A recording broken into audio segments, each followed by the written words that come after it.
Assalomu alaykum. Foydali maslahatlar kanalining aziz muxlislari. Bugun men sizlarni sirkaning bizga noma'lum bo'lgan jihatlari bilan tanishtiraman. Sarg'ish.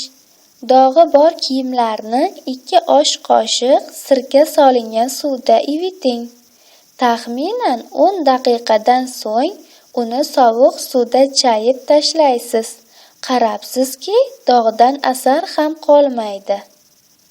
Agar anginadan azob cheksangiz, 1 stakan issiq suvga 1 choy qoshiq olma sirkasini solib, g'arg'ara qiling. Albatta foydasi tegadi. Og'ir mehnat yoki mashg'ulotdan so'ng yelka va qo'l sohasida og'riq his qildingizmi? Buning sababi bor. Go'sht va mushak orasida sut kislotasi yig'iladi. U yaxshigina og'riq chaqiradi. Shu paytda 1 stakan iliq suvga 2-3 osh qoshiq sirka solib, uni kompress qilib, og'riyotgan joyga qo'ying.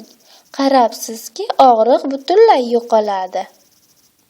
Sho'x bolakaylar ba'zan saqich yopishtirgichlarini javon yoki eshikka yopishtiradi. Afsuski, ularni ketkazsangiz o'rni ham qoladi. Shu bois ularni biroz qizdirilgan sirkaga botirilgan mato bilan tozalagan ma'qul. Muzlatgich va oshxona shkaflarini sirkali suv yordamida tozalang.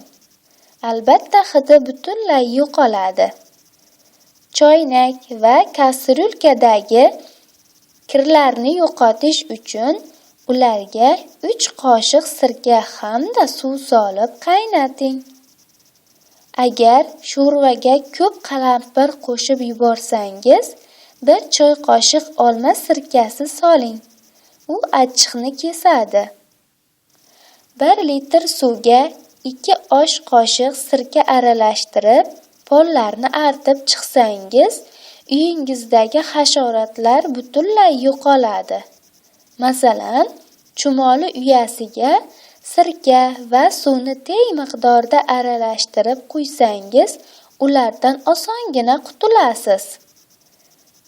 Hiqichoq tugaganda qandga 1-2 tomchi sirka tomizib, shiming.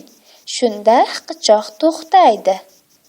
Oyoqdagi zamburug' kasalligini davolash uchun 1 litr issiq suvga 3-4 osh qoshiq sirka solib vanna qilinsa yaxshi samara beradi. Bu muolajani o'z shifokoringiz bilan albatta maslahatlashgan holda amalga oshiring. Salomat bo'ling.